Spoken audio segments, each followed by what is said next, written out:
I want to talk about Day for Night because it's one of those low budget movie tricks, you know? It's one of those things that you have seen 1,000 examples of. And when it's done poorly, it's hilarious and it screams amateur.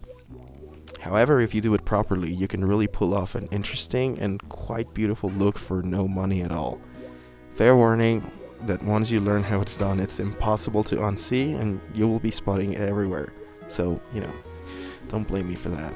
I'm going to use one of my most recent short films as an example here. So, in this scene, my character has to spend the night stranded on the highway because his VW breaks down. Since we were in an open space, lighting for night in that location was out of the question, so Day for Night was the only way we could get the shots we needed in the can before I ran out of money. Let's focus on this handful of 3 shots here. What you're looking at right now is the final look as it happens in the movie. Now, this is what we actually shot. Big difference, huh? It's a simple trick and I'm going to walk you through all of it right now. Let's focus on this frame for now to see what we're actually doing. We shot this scene midday because, in my opinion, that is the best way to get a full moon midnight look.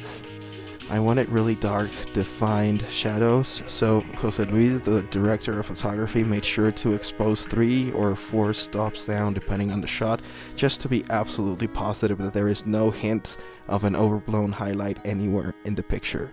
This means that you're probably getting a really high contrast image and not as much information as you'd normally want in any other situation. This is fine.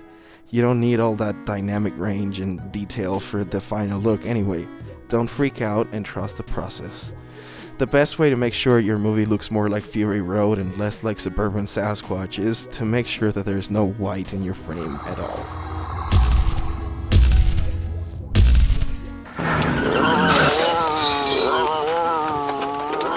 Now that you have the footage, it's time to tint it. This is most of the work here, and in fact it's all people could do for this effect, at least until digital technology came along. Digital magic. You're going to bring your footage into your NLE or effects software and apply a tint filter. Grab your white tint control and select the light blue that you'll find the most pleasing.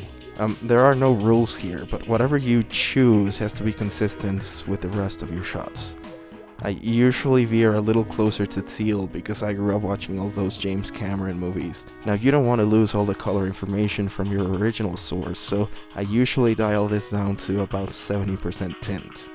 Now we great.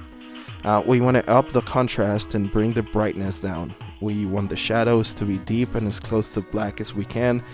You want there to be some information so that the audience knows what's happening and enough hidden in the dark so that you can evoke a genuine night feeling. It's supposed to be dark, so make it so. And that's it. Of course, you can go fancy and really sell this by, I don't know, having cars with headlights in the background or a phone project light back onto the actor's face, but you don't need to do any of that. Keep these things out of the frame if you're still learning or if you want to save yourself some trouble, but you're watching me do it. It's not difficult. Maybe you should try it as well. In the meantime, subscribe and all that, and I'll see you at the movies. Or something.